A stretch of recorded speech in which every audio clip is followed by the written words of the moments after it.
Bonsoir à vous, chers téléspectateurs. J'aimerais commencer ce numéro par vous exhorter à l'entrepreneuriat. On est tous appelés à entreprendre. Et oui, chers téléspectateurs, pensez à maximiser vos revenus mensuels ou alors annuels. Dans l'entrepreneuriat, il y a tellement de secteurs d'activité, parmi lesquels c'est choisi notre entreprise de la semaine, Ibutiafou, qui est une plateforme numérique. Ibutiafou, c'est choisi le secteur de numérique. Ibutiafou, en image, ça va donner à peu près ce qu'on va suivre et on va se retrouver tout juste après. Plan fait sur l'entreprise Ibutiafou, qui est une plateforme numérique de gestion intégrée des déchets, qui vise à optimiser la récupération, le tri, la commercialisation et la révalorisation des matières recyclables. Cette plateforme, une de première dans son genre, est les genres d'initiatives à soutenir, car elle œuvre pour la sauvegarde de l'écosystème. Ibutiafou veut concrétiser le rêve d'un Congo assaini. Alors, après cet aperçu de Ibutiafou en image, de retour sur ce plateau avec Monsieur Ono, qui est un des collaborateurs de la boîte. Bonsoir Monsieur Ono et bienvenue sur notre beau plateau. Bonsoir Madame Lely. Nous sommes ravis de vous recevoir sur ce plateau. Alors dites-nous, comment Ibutiafou a-t-elle vu le jour?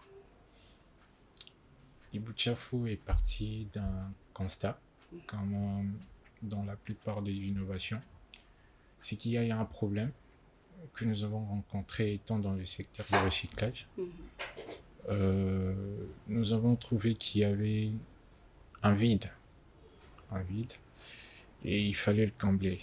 Et la solution pour combler les vides, c'était le numérique, qui devait mettre en place un système qui permet aux recycleurs de recevoir exactement le déchet qu'ils veulent. Et aux ménages, qui sont le premier producteur de déchets, de pouvoir bénéficier plus ou moins de leurs déchets. Et voilà, c'est un peu ce que nous avons voulu amener de plus dans ces secteurs de recyclage. Ok, alors allier environnement et numérique, c'est quand même un pari osé, surtout dans le contexte de notre pays. Oui.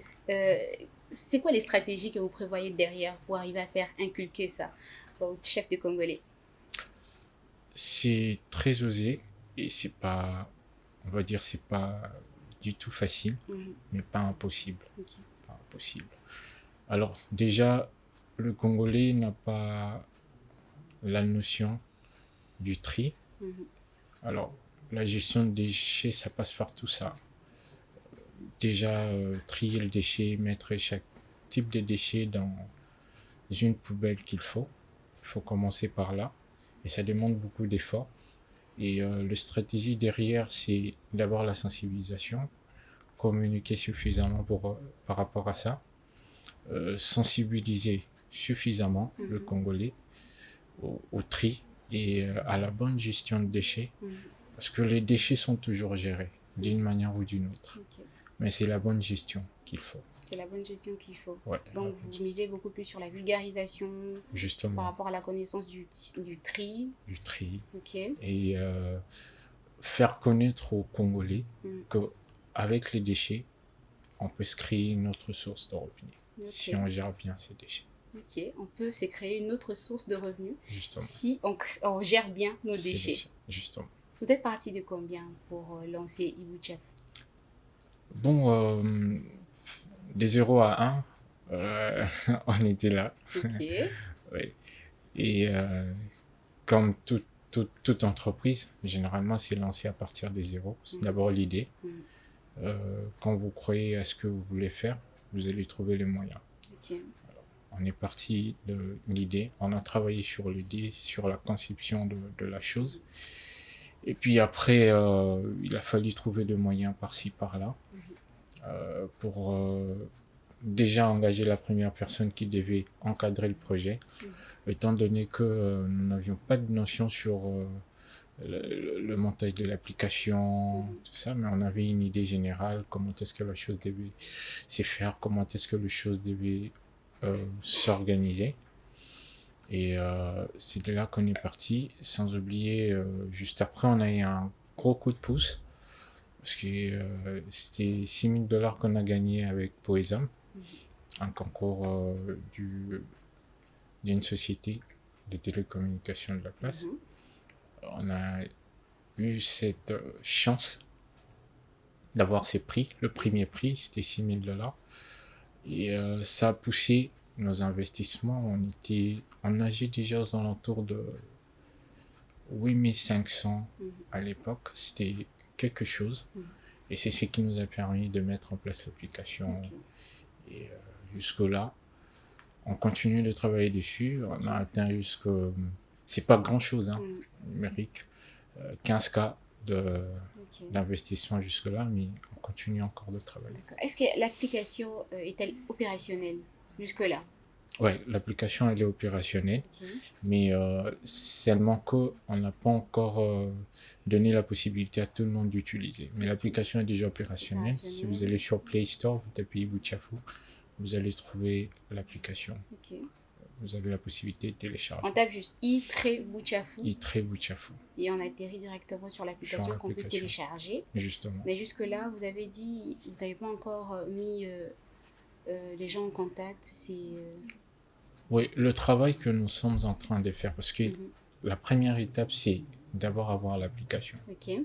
Et puis la deuxième étape, c'est mettre en place des relations, trouver des contacts, ce que nous sommes en train de faire, l'étape où nous sommes, de contacts qui vont permettre à ce que lorsque les gens vont entrer dans l'application, qu'il y ait interaction. Oui. Donc, voilà. Ok. Donc d'ici là, l'application sera totalement opérationnelle, utilisable. Justement, l'application est utilisable. Elle est utilisable. Ouais. Ok. Ouais, l'application est utilisable, mais seulement n'est pas encore à la portée de tout le monde. Tout le monde peut télécharger, ok. mais le service ne vont pas encore suivre. Ok. Mais l'application est déjà en place, utilisable, et nous sommes dans une phase pilote, déjà avec quelques collecteurs et quelques ménages. Ok. Et quelles sont les difficultés majeures qui se dressent contre le développement de votre entreprise? Le moyen. Les moyens. Le moyen, on va s'étaler un peu. Le moyen, il y a le moyen financier, il y a le moyen humain, il y a les équipements aussi. Parce que le moyen humain, on parle de compétences. Le moyen financier, on parle de tout ce qui concerne la finance, l'argent. Pour avoir de compétences, il faut avoir l'argent. Il faut avoir l'argent. Les finances ne suivent pas encore au même rythme que les ambitions de l'entreprise. Et les équipements, il faut les acquérir. Il faut trouver des moyens pour vulgariser, communiquer suffisamment sur l'application. Et tout ça, ce sont des difficultés auxquelles nous sommes confrontés pour le moment. Donc c'est ça un peu. Et au niveau de la conception de votre plateforme, c'est quoi ces éléments qui vous ont donné du fil à retordre pour arriver à mettre tout ça sur pied? La conception de la plateforme, nous avons encore le problème de compétences que nous avons rencontré.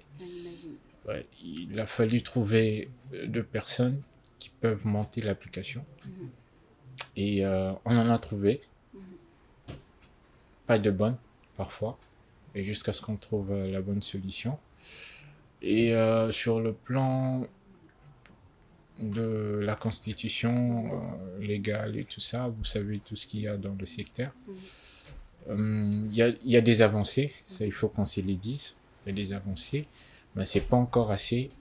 Et c'est ce qui nous pose encore problème dans l'entrepreneuriat en général. C'est ça. Donc, on va rester toujours dans la conception. Loin de nous l'idée de piquer vos idées. C'est juste une question de curiosité. Qu'est-ce qui doit entrer en compte? Quels sont les éléments qui doivent entrer en compte pour une conception d'une plateforme telle que la vôtre? Bon, pour une plateforme telle que la nôtre, il faut être plus réaliste possible. Comprendre, connaître et comprendre le problème. Parce qu'on ne va pas se limiter à connaître le problème. C'est comprendre le problème. Aller jusque, si on peut, à la genèse, savoir qu'est-ce qui ne va pas, qu'est-ce qui pousse les gens à faire tel qu'ils sont en train de le faire. Et de là, vous allez maintenant maîtriser le problème, question, et puis après, vous allez proposer la solution. Parce qu'une question, avant de répondre à la question, je pense, en mon sens, qu'il faut la comprendre. Ok. Ouais, Ok. c'est comme ça. Par là, on sent que vous avez des objectifs, hein, comme toutes les entreprises qui se lancent, il y a des Justement, objectifs que justement. vous vous êtes fixés. Oui. On va essayer de développer chacun de ces objectifs. Oui. Quels sont vos objectifs? Ah bon, premier objectif, l'objectif essentiel, c'est devenir grand. Devenir grand. D'abord. Ok. Alors, dans ça, il y a atteindre le maximum de ménages. À travers la vulgarisation. La vulgarisation, la sensibilisation, la communication. Et puis après, il y a le collecteur. Donc, nous voulons, par cette plateforme, parce que nous ne gérons pas les déchets, mais nous mettons en place une sorte d'interaction entre vous allez travailler tous en les acteurs, partenariat justement. avec une société de Oui. recyclage. Ok. Oui. Pas une société de recyclage. Nous voulons, c'est parmi nos objectifs, réunir tous les acteurs du secteur. Ah, Donc, d'accord. du Vous travaillez en recycleur, chaîne et tout oui, ça. du producteur de déchets, passant par le collecteur de déchets jusqu'au recycleur de déchets, et même mettre l'État dans cette interaction pour que lui aussi en tire profit. Ok. Et c'est vrai que c'est une première ici, hein, mais j'aimerais quand même qu'on développe niveau particularité. C'est vrai qu'une plateforme numérique tournée vers l'environnement, c'est quelque chose de nouveau ici dans notre pays. À part ça, est-ce que vous avez d'autres particularités que vous pensez avoir emmenées dans ces secteurs? Bon, la particularité, chez nous, c'est que Ibouchafou, au-delà d'être une plateforme numérique, nous pensons et nous voulons qu'elle soit une solution. Une solution dans le sens où tout le monde qui est en relation dans cette plateforme trouve d'abord sa part. Je vous ai dit, je pense au début, que une bonne gestion de déchets pour le ménage, qui sont producteurs de déchets, peut constituer une source de revenus. Voilà. Par deux points de co-citoyenneté que nous mettons dans la plateforme, le ménage peuvent à leur tour bénéficier d'un collecte gratuit en atteignant un certain nombre de points. Et cela fera pour un ménage qui va peut-être économiser ses 10-20 dollars chaque mois. Si vous respectez les normes, vous triez vos déchets et tout le monde trouve sa part dans cette plateforme. Pour ne citer que le cas de ménage. Pour ne citer que ce cas-là. Mais j'aimerais quand même qu'on entre en profondeur. À quoi doivent s'attendre les clients de Ibouchafou? Ok. Le client de Ibouchafou, les utilisateurs. Voilà. On va dire comme ça. Et tout. Oui. Chacun s'attend de son côté à un avantage que donne l'application. Par exemple, pour le collecteur, je vais d'abord pour le ménage, parce que c'est de là où provient le problème. Le ménage, il y en a qui font le tri déjà, et il y en a qui sont très à droite dans tout ce qui concerne la gestion de déchets et tout. Mais aussi, il y a un problème qui se pose du côté de collecteur. Je peux avoir ma poubelle qui est déjà pleine, mon collecteur ne passe que le samedi. Alors, j'ai ma poubelle pleine le lundi et je suis sûr de faire la même quantité tous les 2 jours. Donc, vous comptez que j'aurai 3 fois ma poubelle pleine. Et c'est de la saleté. Alors, la plateforme vous donne la possibilité en ce moment-là de signaler votre besoin de collecte et faire venir un collecteur qui est à la place, qui est proche de vous. Et voilà. Ça, c'est dans un bref délai. Et ça, c'est un avantage et pour le ménage et pour le collecteur qui va se faire de l'argent de plus au lieu de garder seulement ses clients. Donc, il y a une certaine liberté qu'on offre dans le secteur. Vous voyez. Alors, du côté, par exemple, des entreprises qui sont dans le recyclage, il y a cet avantage de recevoir exactement ce dont vous avez besoin. Donc, cela veut dire quand un collecteur prend le déchet, il ramène dans le point de collecte. Il vous apporte exactement ce dont vous avez besoin parce que vous allez exprimer votre besoin dans l'application. Ce sont les avantages que donne l'application. Et aussi, il y a le données. Il y a le données. Donc ça, c'est vraiment c'est à quoi nous allons plus travailler, c'est avoir exactement le données qu'il faut, savoir combien de déchets, de quel type ont été produits pendant une période donnée. Monsieur Ono, vous avez évoqué le fait qu'il y a déjà un problème au niveau de la gestion de déchets au sein de ménage ou alors au sein de l'entreprise. Petit cours en ce qui concerne le tri des déchets, un petit cours venant de votre part sur comment trier nos déchets. Bon, le tri des déchets, c'est un exercice qui est très facile déjà, mais seulement, vous voyez, tout le monde est ennuyé, de temps en temps, il suffit de faire simple. Il y a différents types de déchets, il y a les déchets plastiques. Qu'est-ce qui va dans la couleur bleue? Qu'est-ce qui va dans la poubelle jaune? Qu'est-ce qui va dans la poubelle? Ouais, si on part dans ces sens-là, on va faire perdre beaucoup de gens. Ok, allez dans votre sens alors. Ouais. Je vais essayer de parler dans le langage quinois. Ok, c'est mieux. Donc, le plastique, si on arrive à mettre le déchet plastique dans une poubelle à part et des déchets biodégradables. Les déchets biodégradables, ce sont des déchets qui peuvent, après un certain moment, disparaître, on va dire. Alors, ces déchets-là, vous pouvez aussi les mettre dans une autre poubelle. Même si vous n'avez que de petits sachets, il suffit de faire cet exercice-là, séparer les déchets par type. Donc, commencez d'abord par le plastique, mettre d'un côté, et les autres déchets, vous mettez de l'autre côté. C'est déjà le premier pas. On doit commencer par là. Ok, d'accord. Merci pour ces petits cours de tri sur les déchets. On va revenir à votre application. Est-ce que dans votre application, on doit fonctionner sous forme d'abonnement? On doit s'abonner pour bénéficier de vos services? Comment ça va se passer? Bon, l'application ne va pas fonctionner sous forme d'abonnement. Ne va pas fonctionner sous forme d'abonnement. Le gain pour nous dans l'application, ce sont de petites commissions que nous allons percevoir de transactions. D'accord. C'est ça. Les clients doivent directement payer? Oui, les clients payent directement par l'application au collecteur. Et parce que nous voulons dans cette application qu'il y ait aussi l'État qui intervienne en retenant ce qui lui est dû. Voyez, nous déplorons plusieurs fois, il n'y a pas d'effort et tout. Est-ce que nous encourageons l'État en payant les impôts ou les taxes qui ont le lien avec l'environnement, qui ont les liens avec la pollution, qui ont les liens avec l'assainissement? Je pense pas. Alors, nous voulons par là que tout le monde soit libre d'utiliser l'application. Pas d'abonnement.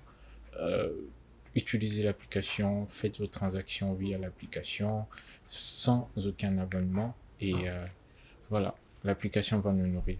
D'accord. Parlez-nous à présent de votre politique d'évacuation des déchets. Ok. C'est par là que je voudrais un peu faire la nuance. L'application, nous sommes une application, nous ne gérons pas directement le déchet. Nous sommes une plateforme de gestion de déchets. Cela veut dire, nous avons un œil. Vous servez de transaction. Oui, pour le transaction, au-delà des transactions, un œil pour le contrôle aussi. Parce que le point de collecte, lorsque les déchets y sont déposés, ce sont aussi nos partenaires. Et ces partenaires-là, lorsqu'il y a abus, il y a possibilité de signaler via l'application l'abus. Que ce soit du côté du ménage, s'il y a un abus, tout le monde a la possibilité de signaler et par là, nous savons intervenir. Donc c'est ça notre politique par rapport à ça. Merci, Monsieur Ono, pour cette très belle réponse. Vient à présent pour vous le moment de répondre à la question de notre invité précédent. Il s'agit de Monsieur Franck. Il est CEO de King Carpet et sa question, eh bien, c'est celle-ci. Oui, j'aimerais lui demander dans 5 ans, qu'est-ce qu'il voit de son entreprise? Qu'est-ce qu'il projette de son entreprise? Leur perspective d'avenir, oui, quoi. Oui, c'est ça, c'est que j'aimerais savoir. Et moi aussi, j'aimerais aussi voir dans 5 ans, genre. Ok, d'accord. Alors, Monsieur Ono, que répondez-vous à cette question de Monsieur Franck? Par rapport à nos perspectives d'avenir, sur les 5 ans à venir, si nous disons que nous voulons être dans tout le Congo d'ici 5 ans, ce serait beaucoup trop osé. Mais nous voulons être dans tout le grand centre de la République d'ici les 5 ans à venir, être en mesure de permettre à tous les acteurs dans le secteur de gestion de déchets, de grandes villes de la RDC, commençant d'abord par Kinshasa qui est très grande, et aller Lubumbashi et autres, mettre en place Ibouchafou installé dans toutes ces grandes villes. Alors, qui peut télécharger l'application Ibouchafou? Qui peut télécharger l'application Ibouchafou? C'est tout le monde. C'est tout le monde. C'est tout le monde qui peut télécharger l'application Ibouchafou. Commençons par le producteur de déchets, qui peuvent être le ménage, il n'y a pas de politique les entreprises. en termes d'âge à remplir Non, parce qu'il n'y a pas de on va dire, de choses qui sont interdites aux personnes d'un certain âge. Il n'y a pas de ça. Et tout le monde peut télécharger Ibouchafou. D'ailleurs, nous voulons, d'ici un moment, commencer même à trouver du temps dans le programme des écoles pour parler des déchets, parce que oui, il y a plus d'utilisateurs des téléphones qui sont de classe que dans des bureaux et tout ça, parce que dans les grandes personnes, généralement, ils ont des téléphones, mais ne sont pas aussi utilisateurs de téléphones. Voilà. Donc, toucher un maximum de jeunes, entre guillemets, pour arriver à vulgariser encore un peu plus votre plateforme. Monsieur Ono, on aimerait savoir comment la machine marche derrière pour que vous arriviez à vous faire un chiffre d'affaires par rapport à Ibouchafou. Comment la machine marche derrière? Alors, il y a toute une équipe qui est en place et l'équipe qui est en train de s'agrandir. Comment ça marche? Il y a le collecteur qui sont d'un côté et le producteur des déchets. Le producteur des déchets qui ont besoin de collecte, et au moment où la collecte est faite, il y a une transaction qui passe et nous on gagne sur base de commission de tout ce qui s'est fait comme transaction. Donc on retient un petit pourcentage pour la liaison que nous faisons dans ce sens-là. Est-ce que les prix vont varier selon la quantité de déchets Notre combat, c'est d'arriver à avoir un prix fixe pour le déchet. Peu importe la quantité de déchets. Peu importe la quantité de déchets. Un ménage. Oui. Mais seulement le prix va varier selon le nombre de collectes. Ok. D'accord. Vous avez expliqué, c'est-à-dire si vous voulez que Ibouchafou passe 2 ou 3 fois par semaine, c'est un autre prix qu'une fois la semaine. Justement, pas Ibouchafou, mais le collecteur. Voilà. Là où il met ses collecteurs, d'accord. Oui, justement. Ok.